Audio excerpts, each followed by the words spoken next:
Good morning from Christchurch, New Zealand. My name is Christopher Elliott, consumer advocate, journalist, and troublemaker. Today, I'm going to definitely be a troublemaker because we're talking about frequent flyer and frequent stayer points and whether or not they are scams. One of my favorite questions. Before I get to all that, though, I just want to let you know that I'm doing a live stream today, but tomorrow is a travel day, so there will be no live stream. I know you're crying. But I will probably be back the next day and the day after that and the day after that, just trying to get my Wi-Fi connection all figured out because you never know. If I have bad Wi-Fi, I may not be able to do a live stream. I have to go to an internet cafe. Now that could be interesting, sitting in a cafe and doing one of these with a camera and a light and things like that. Well, we'll just have to see what happens.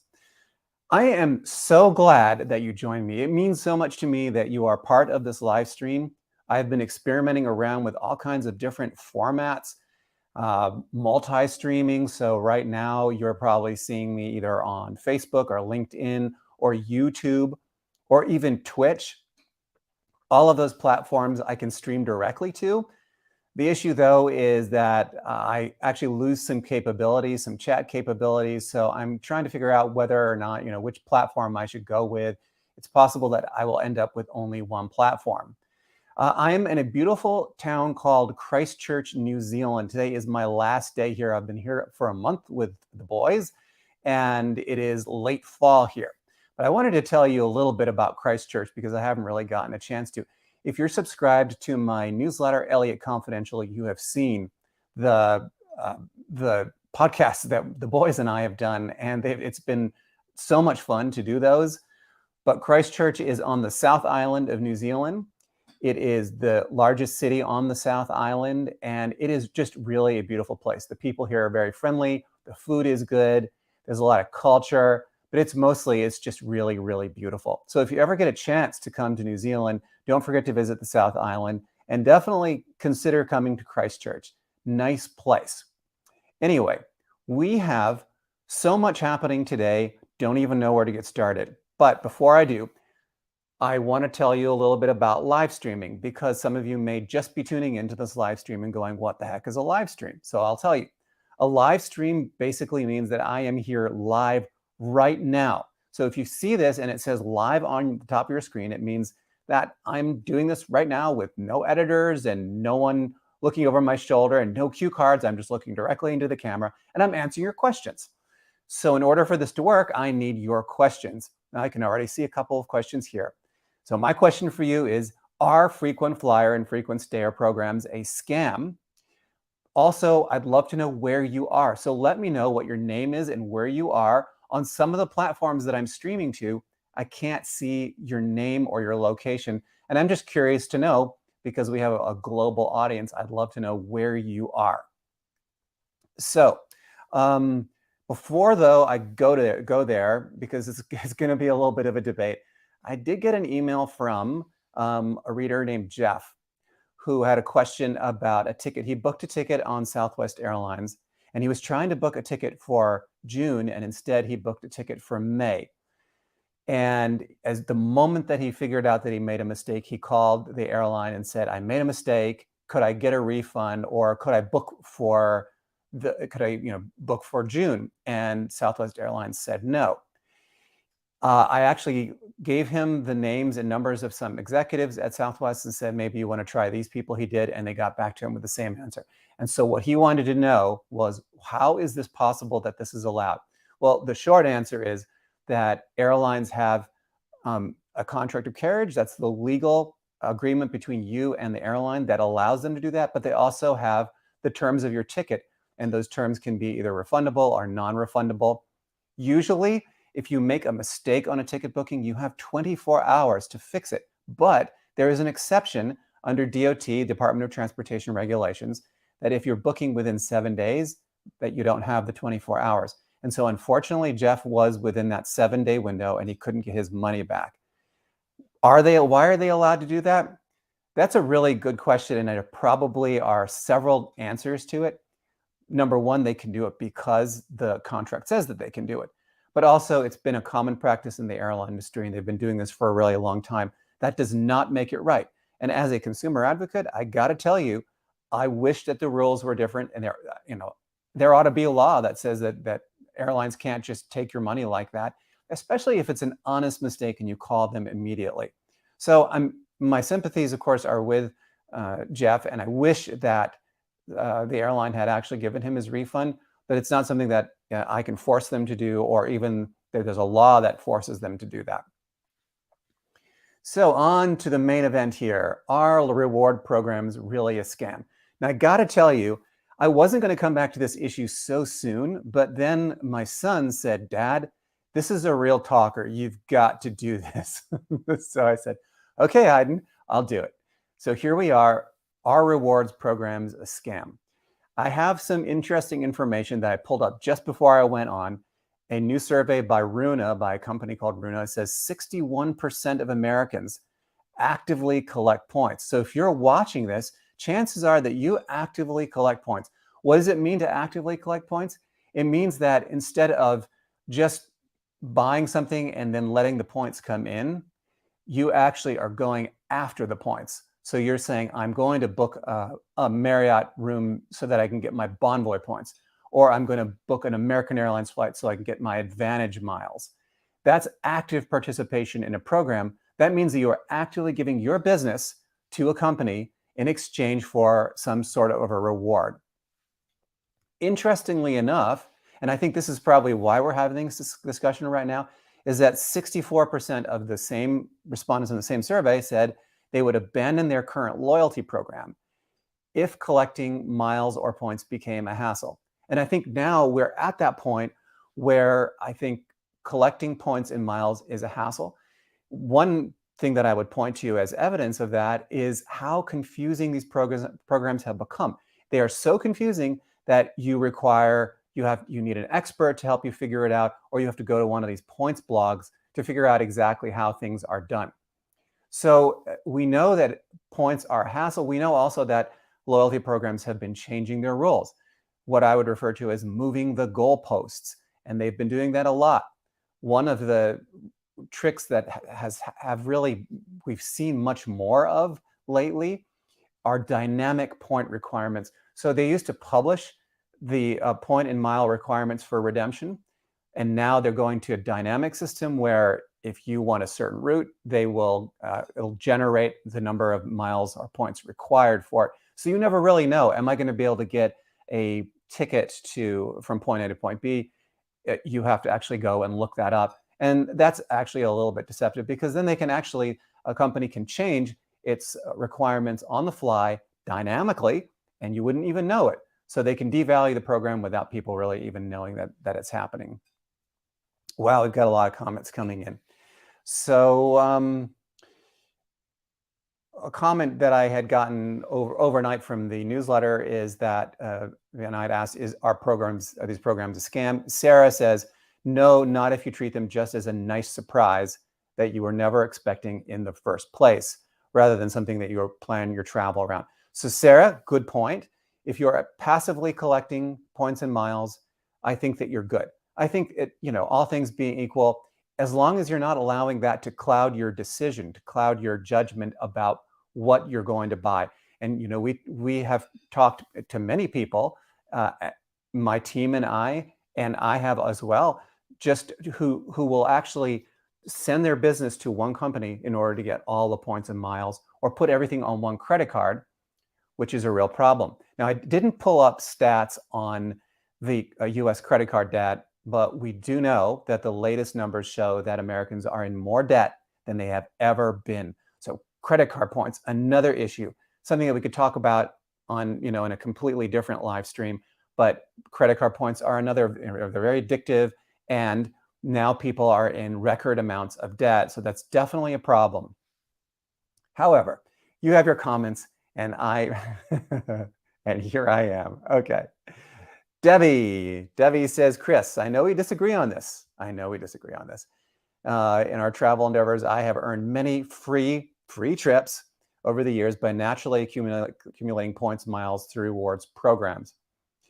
So Debbie, we do disagree, but I would like to say that as long as you are passively acquiring the points, so you're not saying, I am if I have a choice between airline A and B and I'm a loyalty program member on A and the fare is more expensive, that I'm going to go to airline A. You should be going with airline B, the less expensive airline, because points go down in value over time. So if you're a passive collector, you're fine. Really, these points programs were created not for you if you're a leisure traveler. They were created for frequent business travelers. And over the years, they've morphed into programs that have really ensnared all kinds of people, not just business travelers, not just frequent travelers, but points collectors, hobbyists, leisure travelers, occasional travelers. Everyone is doing it for the points. Now, where that ends up, in my opinion, is that people make purchases that they shouldn't have made. Maybe they put a lot of, buy a car using their credit card, or they give their business to an airline that doesn't deserve it just because there's a loyalty program involved, or they will pay more for a flight or a hotel room because they're doing it for the points. That's the kind of behavior that I think is very destructive. Also, it's the kind of behavior that can ultimately land you in some credit card debt. And as we all know, credit card debt is at its, we've never had this much credit card debt in the United States. I think Debbie is not done with me yet. She wants to know what I think about programs like 10X that teach people how to play the points game. I don't know anything about 10X. I've run across them a couple of times, but teaching people to play the points game is very, very dangerous. It's like teaching people to play Russian roulette. Maybe you're going to have some people who are going to win at the game, but if you lose, you're going to lose big time, and it's going to be extremely destructive to your personal finances. There's only really one winner in the points game, and that is the company that's offering the program. It's not you. John says, John, where are you? Here you are. I've been following you for years. Nice to hear you live. John, nice to see you too.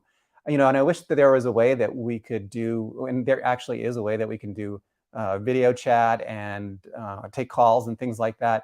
But right now, I just don't have the technology and the resources to do that. But hopefully, as this live stream continues to grow, we'll have the resources to do it. And I would love to, actually see you then. That would be really great.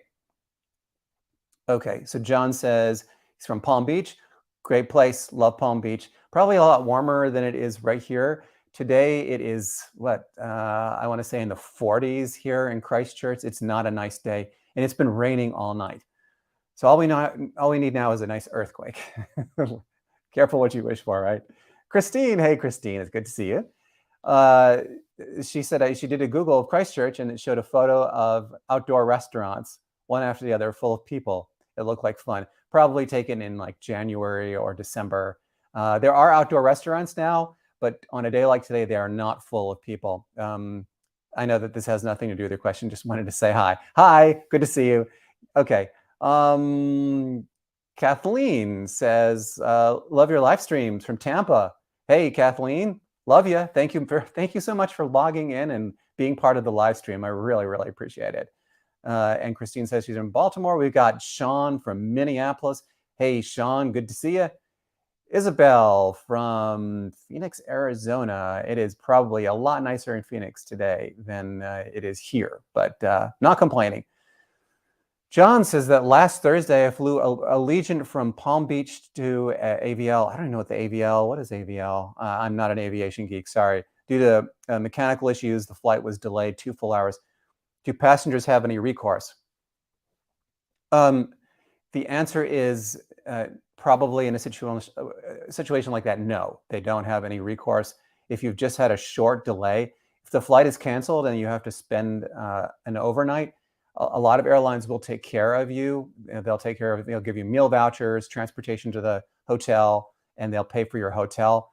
That's something that the Department of Transportation is actually working on right now. They're working on a rule, probably won't be finalized for another 2 years, that will codify this and will require airlines to pay for your hotel, pay for your restaurant, also pay for transportation to the hotel when there is an overnight delay like that. So unfortunately for you, I don't think that you're going to have any way of getting, you might ask, but it's Allegiant, so I know what the answer is going to be. Let's see here. We've got Sohar from Texas. Nice to meet you. Nice to meet you. Thank you so much for being part of the live stream. Christine says, I'm flying and I choose an airline that gives me miles. So Christine, nothing wrong with that at all. So let's say you have a Delta frequent flyer program, and then you see 3 flights. There's a Southwest flight, there's an American flight, and there's a Delta flight, and they all cost about the same. Nothing wrong with going with the airline where you have a mileage program that you participate in. So the problem that I have is you see that the American flight and the Southwest flight are dramatically less expensive than the Delta flight, but you still go with the Delta flight. Now, the reason that that's so problematic is that these programs, I believe these programs have the capacity to really cloud your judgment. And so when you're making a decision, a financial decision, like which airline ticket to buy or which hotel room to book, that you're going to actually make one that is not in your best interests. Because really, these loyalty programs are not really, they're really hard to use sometimes. A lot of times the points will expire. And, if you're not an active member, and I've seen this a lot, points, the membership actually being canceled and you losing everything. So I have a lot of cases like that. So anyway, the points programs really, the loyalty programs are really good for the shareholders of the company and for the company itself, because they're getting you, and this is really clever psychology, is they're getting you to pay more money for a ticket, for a rental car, for a hotel room than you normally would. And so that's why I think that sometimes these programs really are a scam. Mitch says, okay, we got a hardcore loyalty program member here. I'm glad you decided to join us. And Mitch, I'm probably going to see you when you are on the North Island, I hope. Okay, he says, I'm a 1K with United and ambassador with Marriott. So wow, that's pretty high up. I think it's worth it with United, as I'm usually taken care of when there's a problem, such as a cancellation. I don't depend on status for upgrades. I just buy the class of service I want. Marriott is less supportive, way to go, Bonvoy, of its elite members. Some hotels are much better than others, but you should still buy the rooms that you want. So Mitch, I know that you're a very frequent traveler because you fly to faraway places like New Zealand a lot. And so if you're flying like United Airlines to Auckland or Air New Zealand, you definitely want to be collecting the miles. There's no point in not collecting them. And if United is going to give you preferential treatment, that's really great. Unfortunately, I've heard from lots of people who, instead of getting preferential treatment, actually get worse treatment than they do if they're paying in cash. Let me go to one of the emails that I got before, and that came from Frank, who said, when you book with points, you're at the bottom of the list when it comes to who will be served versus who's being left behind. And Frank was specifically referring to this case that we had earlier this week. I don't know if you recall this case, but we had a woman, her name is Brianne, who had a Radisson points room for this concert that was coming up. So the hotel actually canceled the room because Taylor Swift was in town and people were willing to pay top dollar for their hotel rooms, and decided to resell her room. Could it do that? Unfortunately, when we went through all of the legalese and the rules, unfortunately, yes, they can, which is really disturbing. You would think that if you are a member of a loyalty program, that you're going to be at the very top of the list, that you're going to be taken care of. But if you're booking with points and miles, you can have your flight canceled, your hotel canceled. There are a lot of things that can happen. And, because sometimes travel companies, airlines, hotels, car rental companies will not view your miles or points as the same as cash. So they view them as something less than cash, that you're assigned a lower priority. And that's even true if you have elite status. I am not a points blog. I don't really like writing about points and miles, but when I do, it's to protect consumers like you. So if I see something like this happening to you, Frank, I get a little bit upset. I get more than a little bit upset. However, we also have people who love their points, and they were actually very polite, and I appreciate that, because frankly, when it comes to points, people can be very, very passionate, and they will leave emails with lots of invective and all uppercase and call me every name in the book. So fortunately, we haven't had that, but there's still time. We still have a few minutes left in this live stream. So Alan says, sorry, Chris, it's impossible for me to give up on miles and credit cards. He says, it's zero risk. I'd otherwise lose 2% on almost everything that I buy. So Alan, I think that you've misunderstood my point on points, which is that if you're a passive collector, and especially if you're a frequent traveler, it's okay. But the moment that you go and become an active point collector, you become one of those points hackers, or you try to game the system, that's when bad things start to happen. We've already seen Americans are on a record amount of credit card debt. So that's definitely a problem. And we also see people, I see them every day, who are steering their business, all their business to one company because they're going to get points and miles because of it, instead of buying the hotel room or the rental car or the airline ticket that was best for them, the lowest price, the most convenient routing. And I have seen actually people go all over, hopscotch all over the world just to get their miles. A year-end mileage runs is a really good example where you're trying to get elite status. So you're just flying nowhere and then you're coming back. Just absolutely ridiculous. This is not really, people ask me, Chris, how would you like to do it? I mean, is there a better way? Yes, there is absolutely a better way. I don't have a problem with there being rewards programs. I think that you should be rewarding your best customers. And that's originally what loyalty programs were there for. In an ideal world, though, everyone would be treated well. You wouldn't have to flash your card in order to get a free bag when you check in for your flight. Everyone should get a bag included in their fare. You shouldn't have to get enslaved to some loyalty program in order to get the free bag. So I think that you should be treating all of your customers well, not just the ones with precious metal cards or have given you all their business, often mindlessly given you all of their business. We have more comments. And oh, I can only imagine what you're saying. Okay. Hey, hey, Paula. How are you, Paula? It's good to see you. Thank you so much for being part of this live stream. And then, and John says he's in Asheville, which is a really beautiful place too.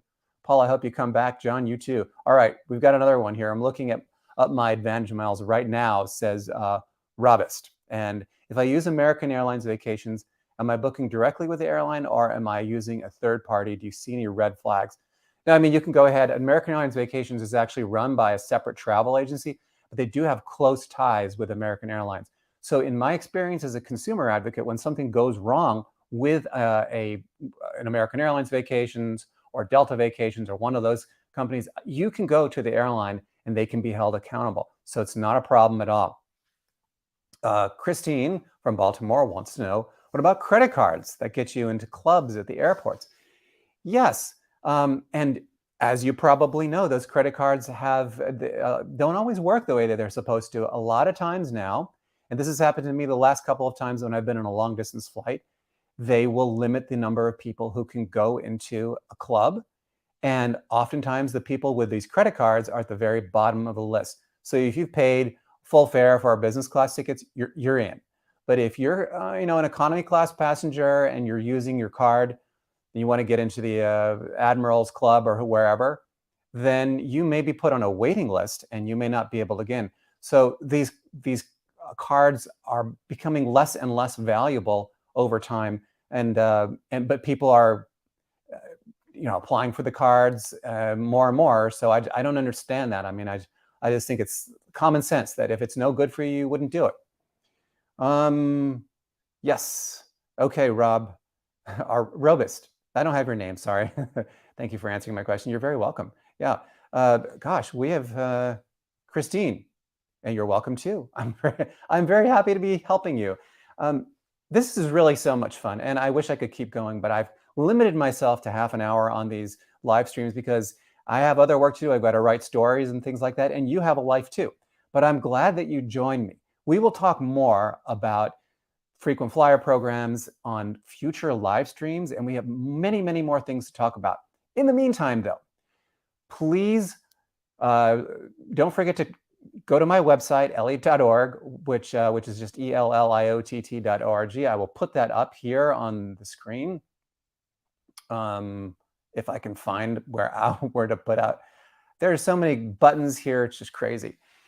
And I will be traveling up to the North Island tomorrow, so there's no live stream at 4 o'clock Eastern time, but there will be more the day after. I may even try to sneak one in a little bit later in the day. I'll just see how it goes.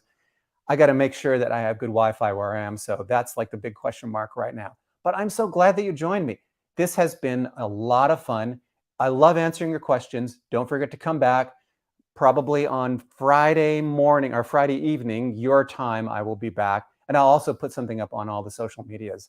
So, oh, we got another comment. Well, why not have another comment? Oh, yes, Debbie says, thanks, enjoy New Zealand. I will enjoy New Zealand. All right, kia ora, and I'll see you soon. Bye.